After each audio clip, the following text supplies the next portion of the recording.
Section 1. Listen to the conversation between a Japanese student and a housing officer and complete the form. First, you have some time to look at questions 1 to 5.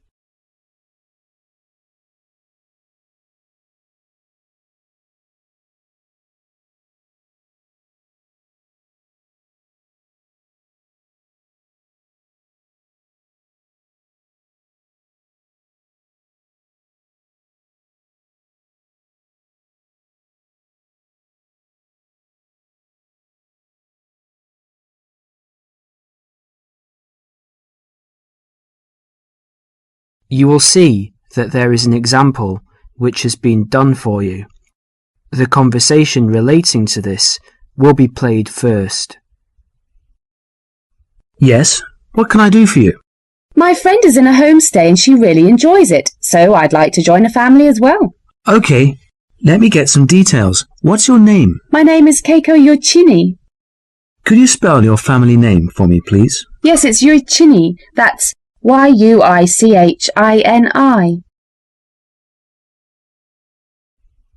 The student's family name is Yuichini, so that has been written on the form.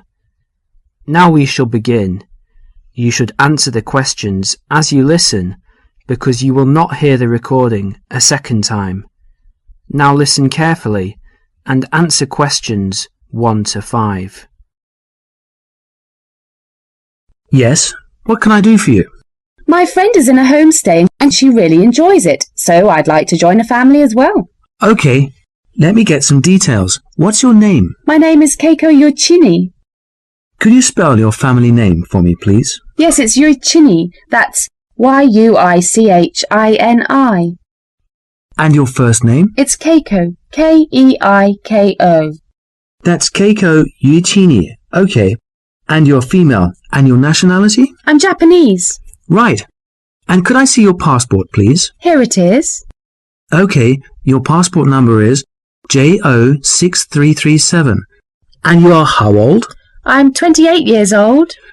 Now you're living in one of the colleges. Which one? Willow College, Rome 21C. Right, 21C, Willow College. And how long are you planning to stay with Homestay? About 4 months, longer if I like it. And what course are you enrolled in? Well, I've enrolled for 20 weeks in the Advanced English Studies because I need help with my writing, and I'm nearly at the end of my first 5-week course. Right, so you've completed 5 weeks and you have enrolled for another 15 weeks. That's about 4 months altogether. That's right, about 4 months. Before they continue their conversation, look at questions 6 to 10.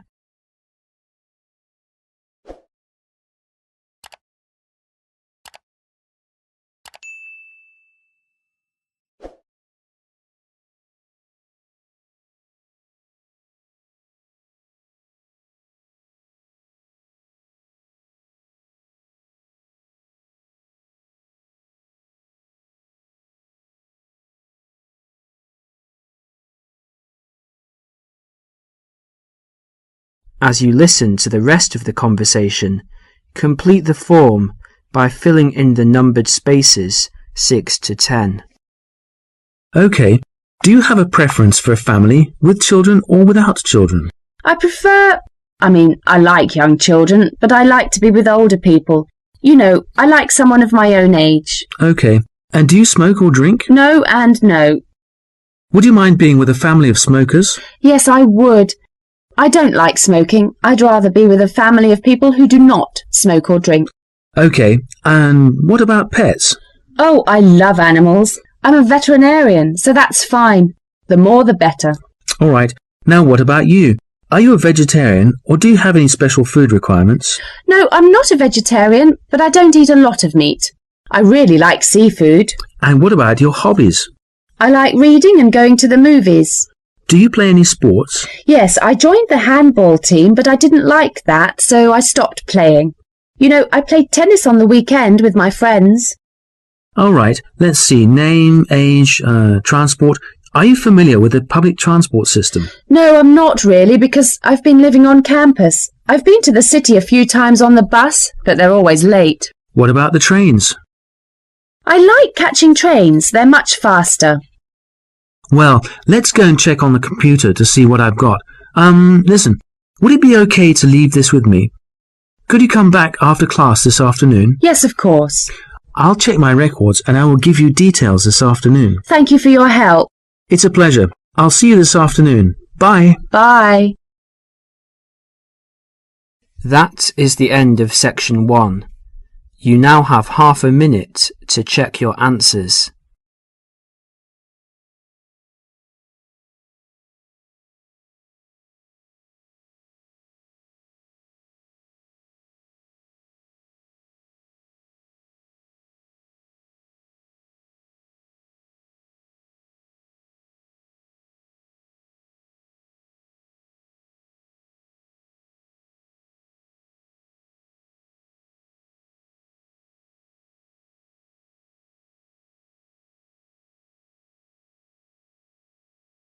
Section 2.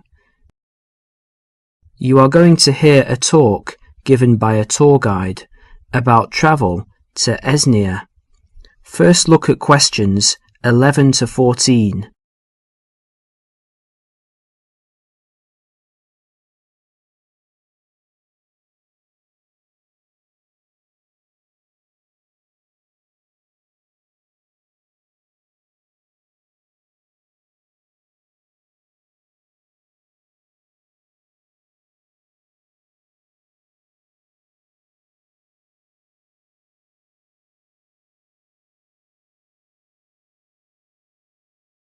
As you listen to the first part of the talk, answer questions 11 to 14.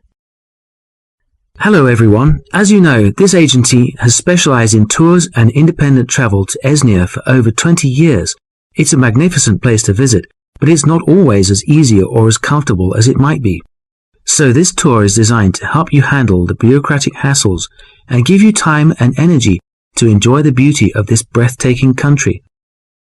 The first hassle is visas. Nowadays, Esnian visas are needed by almost all nationalities. The normal visa lasts for just 90 days, but a renewal is possible. It is worth leaving yourself plenty of time when applying, or I suggest, from experience, 2 months. That should do it. The latest confirmed price is £30, but it should be noted, and a lot of our regular travellers tell us that the price may change without notice and hold up visa processing. So ring up the Esnian embassy and check the price before sending out forms. Now, for those of you who are intending to take Esnia as part of a longer tour and want to wait till you get to another country, do remember that some Esnian consulates in neighbouring countries require you to provide a letter from your own embassy just to confirm your nationality. You can find a list of major embassies throughout the world in the student handbook on page 13. Oh, and one more thing. Check whether you need a multiple entry visa if you're leaving and re-entering Esnia on your tour. Before the talk continues, you will have a chance to look at questions 15 to 20.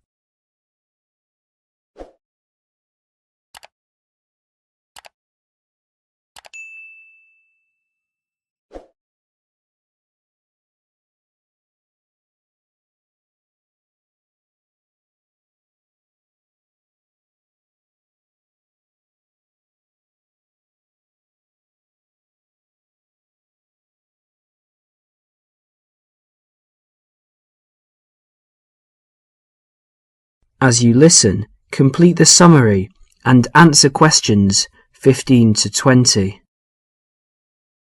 Now, some miscellaneous general advice. Firstly, if you're rich enough to bring in over $1,000 in cash or traveller's checks to Esnia, you need to fill in the currency form. Don't forget this. You could get into trouble if you do. You must declare all of your items and more expensive items, such as video cameras, on a tourist export form, which you can arrange to carry in advance. Regarding health regulations, although Esnia is becoming a generally healthier country with every passing year, neighbouring countries remain cautious with regards to health standards there, and therefore it is worthwhile carrying a health certificate. The one you need is the BM276. Now all of you here are students, and there will be plenty of concessions for young people travelling in Esnia. The Esnian Transport Authority, for example, issues a special youth fare card which you can get in any railway station. Just show your international student card. Information about getting this is in the handbook, and give 2 passport photos. And by the way, because there is so much bureaucracy in Esnia, we advise you to take at least 12 passport photos with you. They're not always easy to get done there. Finally, a bit more about currency. Pounds won't get you very far in Esnia these days, so they're no good. We advise people to carry either yen or Australian dollars. US dollars are starting to cause difficulties because of political disputes. Another surprise is that credit cards are virtually useless because of fraud scandals. Do carry traveller's checks, but we advise medium denominations. Large denominations increase the likelihood of theft, and small ones increase commission charges. Now, as I mentioned earlier, this student handbook has a wealth of information. That is the end of section 2. You will now have half a minute to check your answers.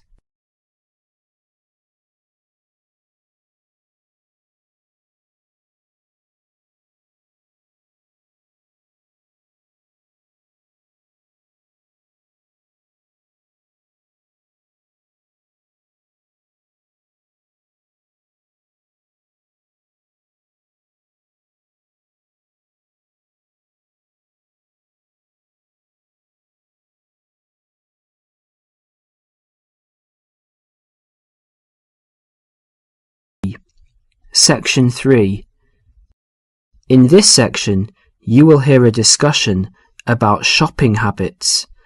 First look at questions 21 to 24.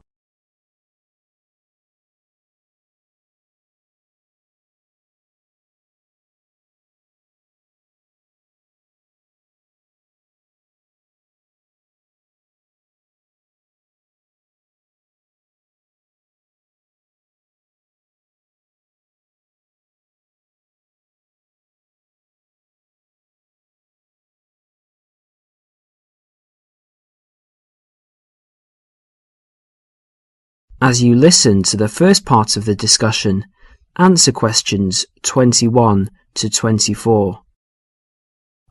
Excuse me. I wonder if you'd mind answering a few questions. You see, I'm doing a project. Fine, what's this on? Well, I'm looking at the people's shopping habits. Okay. Can I ask you, first of all, are you a student? Well, I was a student here last year, but since then I've left, and I'm working in a bank now as a cashier. I just came to see a friend. Oh, that's okay. So how often do you go shopping? Oh, I buy a lot of books. Should I exclude books? Oh, if you leave books aside, what about shopping for all of your personal items, study things, and that sort of thing? Okay, because I go to the supermarket almost every day, it seems the other things, I'd say, I tend to do it every other week. And do you spend the same amount each time? I guess so. I only have about £100 a month spare, so I'd probably spend about £50 each time. What sort of shops do you like best? The department store or the small retail outlets? Oh, I like big department stores, so everything's in one place. The weather's so bad, so it's a bit miserable trudging from one little shop to another. Great. What do you find most difficult to buy? What do you mean? Well, what do you have to really search for? What takes you a long time to find? Oh, jeans, definitely. You can get hold of a sweater or a CD in a moment, but with jeans I can spend all afternoon and still not find a pair that fits. Okay, one last question. Who do you usually shop with? Now, I usually go shopping on my own, but if I want to make it more of a social occasion with friends to have a coffee and things, I often go with colleagues from work, in our lunch hour. Well, thank you very much. You've been very helpful. No problem. Before the next part begins, you will have a chance to look at questions 25 to 30.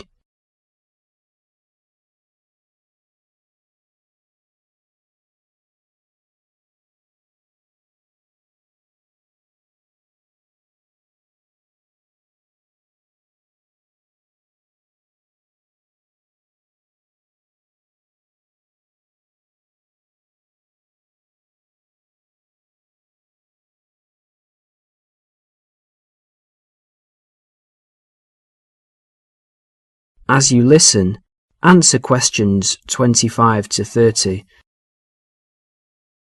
Hello, Dale. How did you get on with your shopping inquiries? Well, I got 50 people to answer questions and the results were quite interesting. OK, let's have a look. Well, those were handouts and here you can see that the majority of people I interviewed said they went shopping once a week.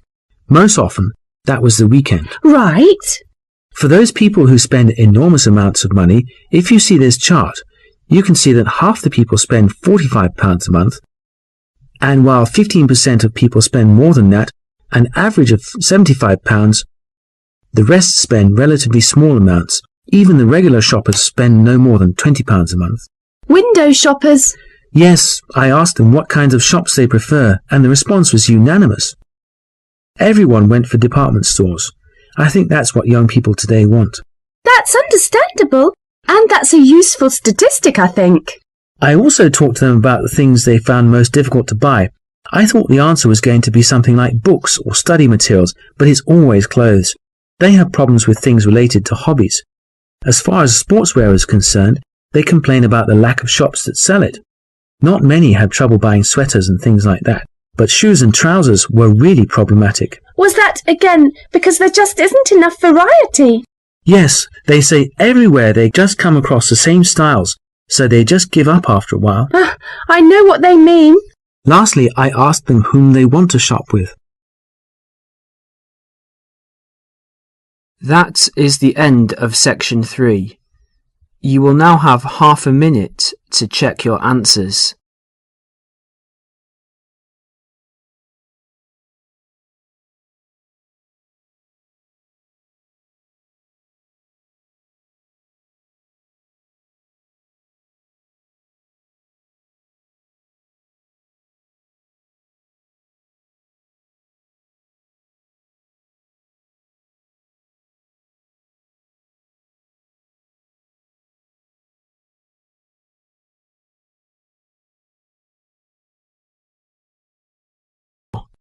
Section 4.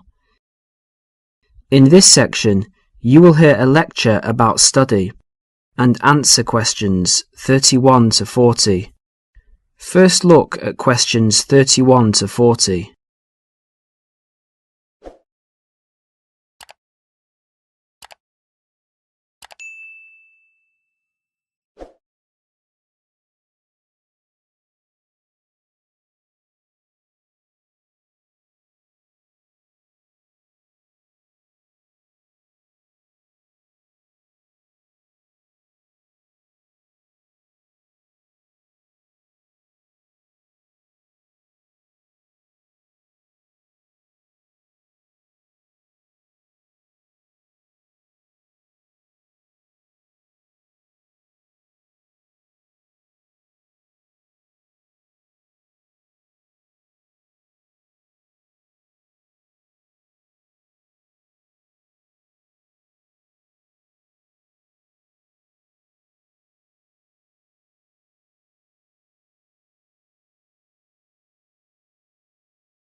As you listen to the lecture, answer questions 31 to 40.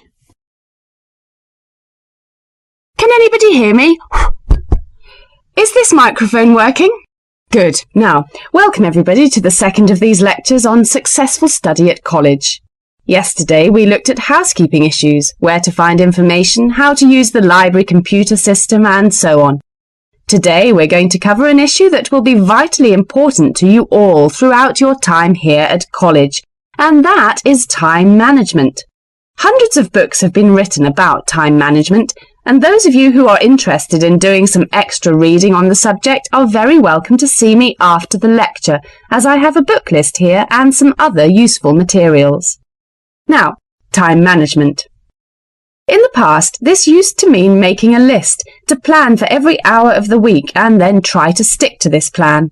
These days, however, the whole idea of managing time has changed. In fact, if you think about it, you'll find that it's impossible to manage time. It just goes. So what you really need to manage is yourself. To manage yourself effectively, you need to have a clear idea both of what you want to achieve and how to achieve it.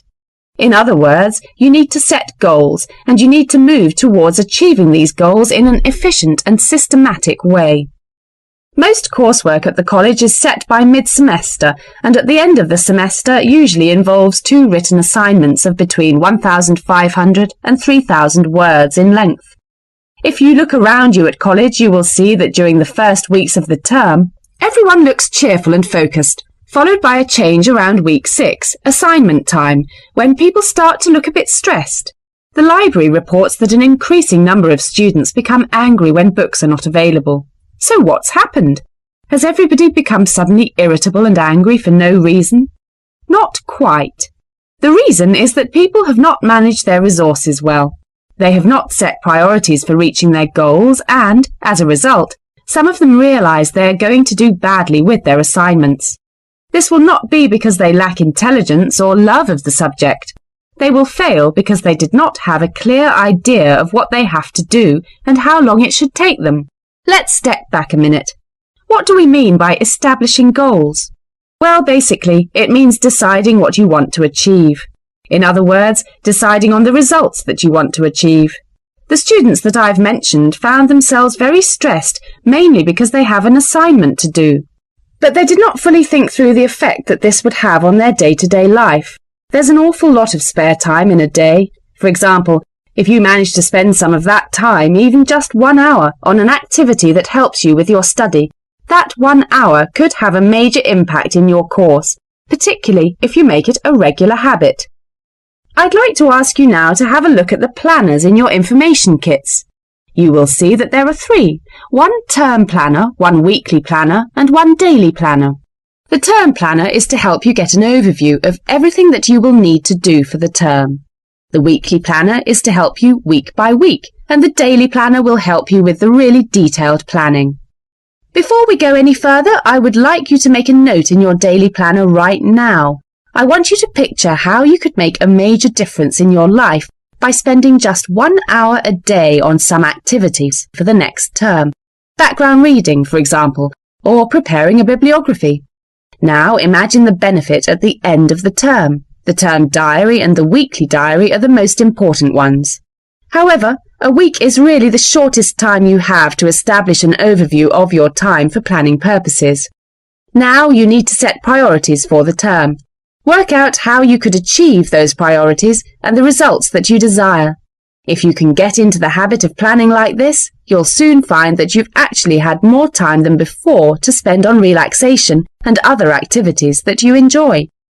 Now let's share some of the ideas that you've come up with. I'll divide you up into groups to share your ideas.